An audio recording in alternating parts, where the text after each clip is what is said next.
Hi guys, and welcome to another digital art tutorial where I will be teaching you how to create this holiday wreath and garland brush. Welcome to my channel, Creatively Me with Bree, and yes, you guessed it, I'm Bree. And hopefully, by the end of this brush tutorial, you'll be able to create garlands as well as wreaths with ease. With that being said, let's get started. Here's an example of the brush shape we'll be making today, but first let's go into our actions, canvas, and canvas information. Here's where you can title your work as well as sign your name. Under dimensions, we will be using this is our new cat. Okay, so for the dimensions, 3800 by 5000 pixels at 300 dpi. For our color profile, we'll be using the default, which is the second option of the available color profiles. Don't forget to select Done, and before we jump in, we're going to do a quick side quest with tips and information. First, be sure to subscribe, like, and comment.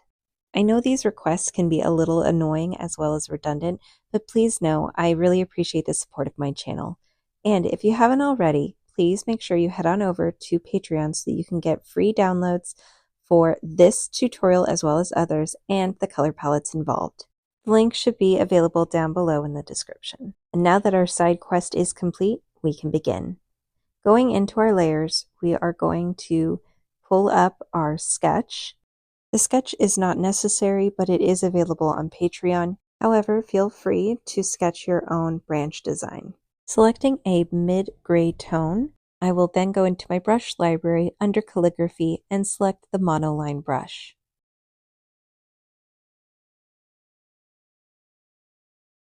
Now I'm going to use the monoline brush to trace over my sketch.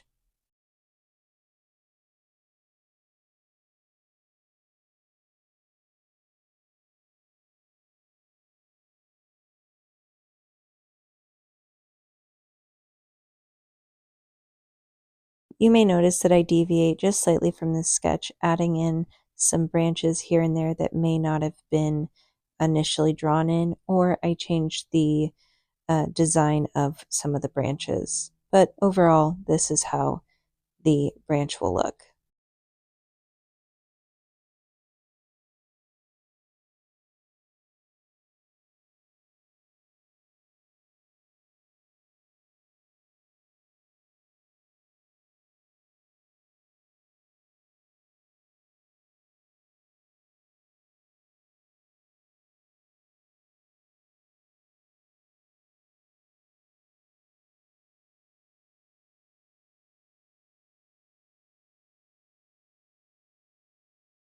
Now that I'm all finished tracing over the sketch, I'm going to hide this sketch.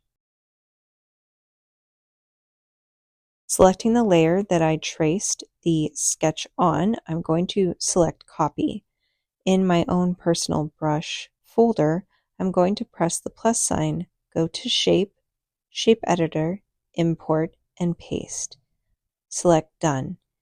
First, we are going to go into Properties and increase the max size to 450%. Under Apple Pencil, take opacity down to none. On Dynamic, the size will be at 45%. Under Color Dynamic, stamp Color Jitter, hue will be 5%, darkness 30%, and secondary color at 15%. Under the shape, we want to put Rotate at 100%, or in my case it was 99%. Turn on both Flip X and Y. Under Stroke Path, spacing will be at 10% and jitter will be at 40%.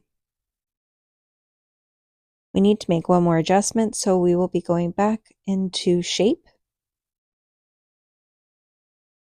And under Shape Properties, we will increase Count to 2 and Scatter to 100.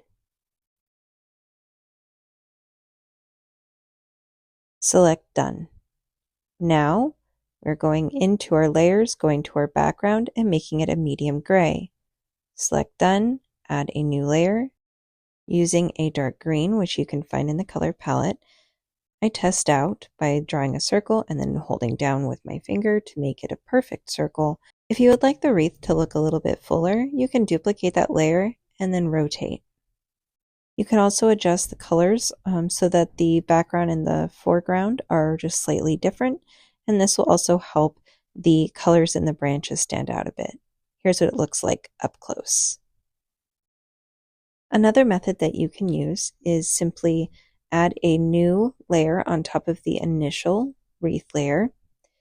Select a slightly lighter green and tap in to start building up the color and depth as well as the texture. You can also darken the initial wreath background so that way you're again getting some highlights, shadow, and some depth to your wreath. I chose to combine these layers and add a new one. Under my brush library, I'm going into Luminance and Light Pen.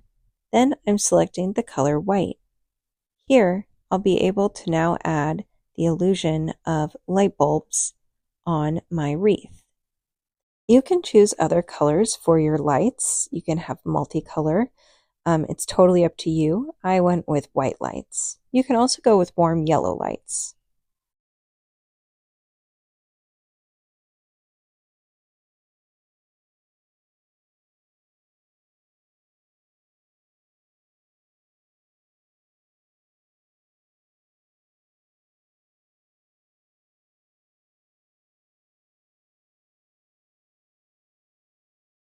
You could definitely leave this here, or you can add a new layer, and we're going to select a darker red, and we're going to use the Inka brush under inking in the brush library, and I'm going to create the foundational shape of the bow.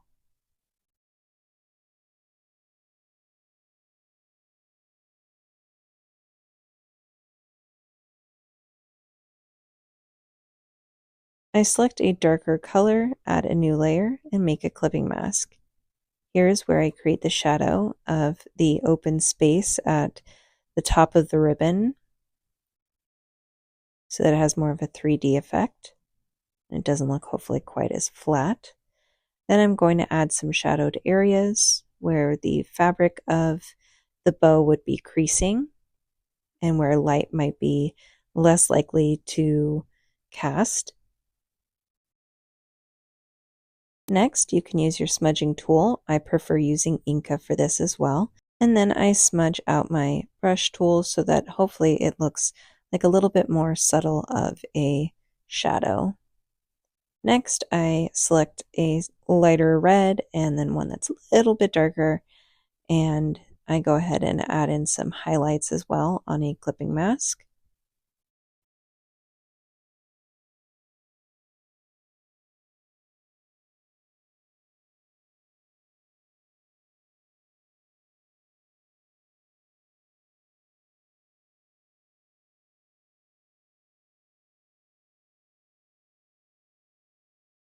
Now I'm going back in with my smudge tool and trying to soften up some of those highlights.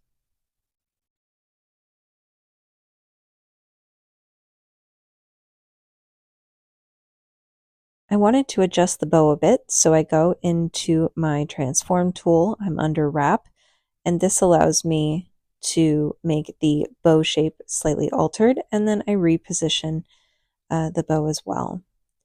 Now we are almost done. I just want to add a darker color here to create a shadow underneath the bow so it sort of sits a little bit more on top of the branches more realistically. Once I have that brushed down, I do smudge it out a touch so that it's not too sharp of a shadow. And now we have completed a wreath. Go ahead and give garland a try as well. Also, if you're interested in learning how to make the chunky knit patterns, this is another tutorial that you can click to down below or wait until it pops up at the end of this video. And I'll teach you how to make these knit brushes as well as how to utilize them to make fabric such as chunky knit scarves. In this tutorial, I teach you how to make 5 different knit patterns, and I've been able to utilize them throughout various types of projects for various items, such as scarves, sweaters, blankets, mittens, even Christmas stockings, and I look forward to coming up with even more uses for these brushes.